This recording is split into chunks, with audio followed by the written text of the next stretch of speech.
జోగులాంబ గద్వాల జిల్లా రైతుల కథకు చెప్పాలి. తక్షణమే ఆ కొనుగోలు కేంద్రంలో పనిచేస్తున్నటువంటి అధికారులను, సంబంధిత అధికారులను, మరి సెంటర్ నిర్వాహకులపైన చర్యలు తీసుకొని వారిపైన ఎఫ్ఐఆర్ నమోదు చేసి, మరి అదేవిధంగా అక్కడున్న ఏఈఓని, డిఎస్ఓని, తర్వాత ఏఓని, తర్వాత వచ్చేసి సెంటర్ సీసీని అందరిని కూడా సస్పెండ్ చేసి వారిపైన చర్యలు తీసుకోవాలని డిమాండ్ చేస్తున్నాం.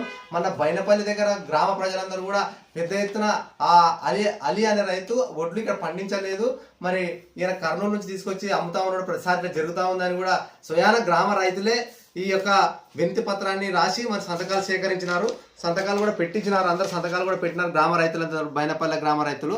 ఇది రేపు సోమవారం ప్రజావాణిలో కలెక్టర్ దగ్గర పెద్ద ఎత్తున రైతులతో కలిసి నిరసన తెలిపి మరి వినతి పత్రం ఇస్తాం. ఖచ్చితంగా కూడా ఇన్ని ఎవిడెన్స్, ఇన్ని ప్రూఫ్స్ ఉంటే కూడా మరి చర్యలు తీసుకోకపోతే ఇది ప్రజాపాలన లేకపోతే ఇది ఏమన్నా దోపిడి పాలన అని వాళ్ళ ప్రశ్నిస్తున్నాం. కాంగ్రెస్ ప్రభుత్వంకు చిత్తశుద్ధి ఉంటే ఈ ప్రాంతంలో ఉన్నటువంటి రైతులకు న్యాయం చేయండి, అంతేగాని పక్క రాష్ట్రంలో ఉన్నటువంటి వడ్లను తీసుకొచ్చి వాళ్ళకు ముందు